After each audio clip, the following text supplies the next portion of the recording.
जय हिंद दोस्तों। तो देखिए यहाँ जितने भी स्टूडेंट्स रेलवे की तैयारी कर रहे हैं उनके मन में ये 4 सवाल उन्हें काफ़ी परेशान कर रहे हैं। पहला सवाल कि रेलवे ग्रुप डी का एग्जाम टीसीएस लेगा या फिर एनएसईआईटी लेगा। दूसरा सवाल, अगर एग्जाम एनएसईआईटी लेगा तो क्या यहाँ पर सिलेबस या एग्जाम पैटर्न में कोई बदलाव देखने को मिलेगा।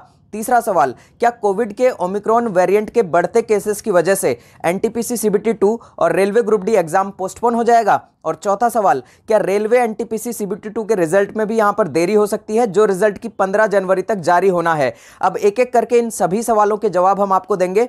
तो चलिए अपने पहले सवाल पर चलते हैं कि एग्जाम एनएसईआईटी लेगा या फिर टीसीएस लेगा। तो देखिए यहां पर रेलवे के जो मेल रिप्लाई से पता चला है कि रेलवे ग्रुप डी का एग्जाम जो है वो एनएसईआईटी ही लेगा। लेकिन यहां आप एक बात ध्यान रखिएगा कि आपका एनटीपीसी सीबीटी 1 टीसीएस ने कराया है, तो एनटीपीसी का जो सीबीटी 2 है वो भी यहां पर टीसीएस ही करवाएगी। अब मैं आपको एक बात और बता दूं कि एनएसईआईटी को भी आप कोई छोटी कंपनी मत समझिएगा। हाँ, इसके ऊपर कुछ आरोप लगे हैं, लेकिन फिर भी ये अपने आप में एक बहुत बड़ी कंपनी है। बात करें इसकी हिस्ट्री की, तो इसका जो अनुभव रहा है, 12 सालों का अनुभव यहाँ पर एनएसईआईटी के पास है और बहुत सारे पेपर जो है ये करा चुके हैं, जैसे कि आपका आरपीएफ का कांस्टेबल हो गया, एसआई हो गया, एचपीसीएल हो गया, बीएसएनएल हो गया, इंडियन नेवी हो गया, एम्स दिल्ली हो गया।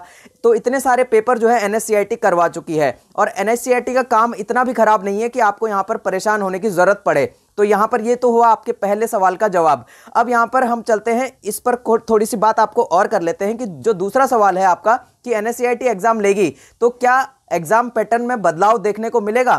तो आपका एग्जाम का सिलेबस वही रहेगा जो रेलवे ने अनाउंस किया है। ध्यान रखिएगा, देखिए बहुत बड़ी बात मैं आपको कह रहा हूं कि आपका एग्जाम का सिलेबस वही रहने वाला है जो कि आपको रेलवे ने अनाउंस किया हुआ है। और साफ साफ लिखा हुआ है कि जो आपकी जो ये रिक्रूटमेंट है, आपकी जो ये भर्ती है वो 10th लेवल पर है, यानी कि 10वीं पास के लिए ये भर्ती आपकी की जानी है।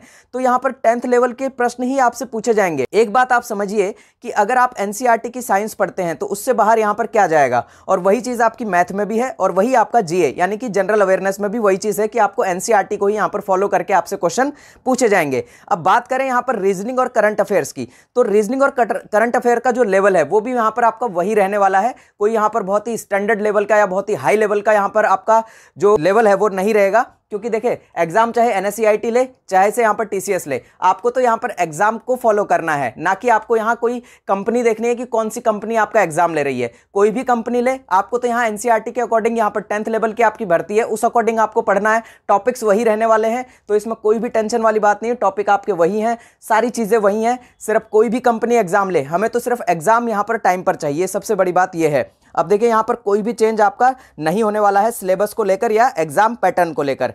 तीसरा सवाल कि क्या एग्जाम पोस्टपोन होगा, तो यहां देखिए ओमिक्रॉन के केसेस डेली बढ़ रहे हैं, लेकिन अभी तक कोई भी नेशनल लेवल का एग्जाम यहां पर कैंसिल नहीं किया गया है। अब यहां पर आप पेपर की कटिंग देखिए कि सिविल सेवा परीक्षा कल से ही होगी। ये कल के पेपर की कटिंग है कि सिविल सेवा मेंस शुक्रवार से होगी। यूपीएससी ने आदेश जारी किए हैं, परीक्षा 7 से लेकर 16 जनवरी तक होनी है, यानी कि यूपीएससी भी जो है पूरे प्रोटोकॉल के साथ अपनी एग्जाम को करवा रहा है। और देखिए आपको भी पता है कि ये नेशनल लेवल का एग्जाम है, पूरे इंडिया में यहां पर इसके सेंटर होते हैं, तो यहां पर यूपीएससी भी जो है अपने एग्जाम को कंडक्ट करवा रहा है।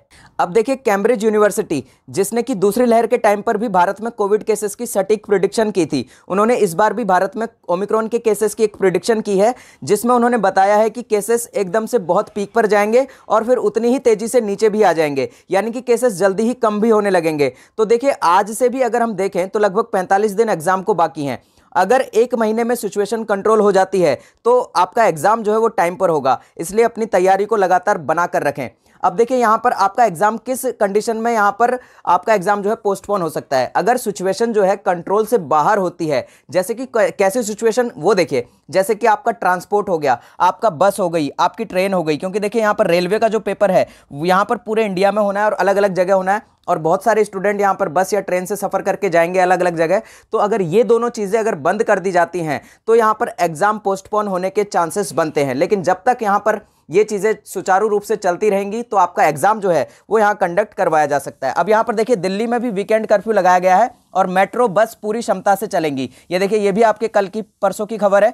तो यहां पर देखिए दिल्ली में जब मेट्रो और बस जो है वो पूरी क्षमता से चल रही हैं तो इसका मतलब है कि यहां पर व्यक्ति एक जगह से दूसरी जगह बहुत ही इजीली पहुंच सकता है। तो यहां इस कंडीशन में एग्जाम इजीली कंडक्ट करवाया जा सकता है। अब यहां पर देखिए, अगर आपका एग्जाम कैंसिल भी होता है तो उसमें भी रेलवे एक नोटिस जारी करके आपको एग्जाम पोस्टपोन होने के बारे में बताएगा। इसलिए जब तक कोई ऑफिशियल नोटिस नहीं आता है, आप सिर्फ अपनी पढ़ाई पर फोकस करें। इधर उधर के जो वीडियो हैं, जितने भी वीडियो यहां पर बन रहे हैं कि एग्जाम पोस्टपोन हो गया, एग्जाम पोस्टपोन हो जाएगा और एग्जाम पोस्टपोन होने वाला है, तो इस तरह के वीडियोस पर ध्यान ना दें। सिर्फ और सिर्फ अपनी तैयारी के वीडियोस पर ध्यान दें। आप किस तरह से अपनी तैयारी को बेहतरीन कर सकते हैं इतने से दिनों में, सिर्फ उस तरह के वीडियो देखें। अपनी स्टडी पर ध्यान दें, इस तरह की किसी भी खबर पर ध्यान मत दें। देखिए, जैसे ही ऑफिशियल नोटिस आएगा वो तो सबको पता लग ही जाएगा। तो इसीलिए जब तक ऑफिशियल नोटिस नहीं आता है, आपको सिर्फ और सिर्फ स्टडी पर ध्यान देना है। अब हमारा चौथा सवाल कि क्या एनटीपीसी सीबीटी 1 के रिजल्ट में भी यहां पर देरी हो सकती है?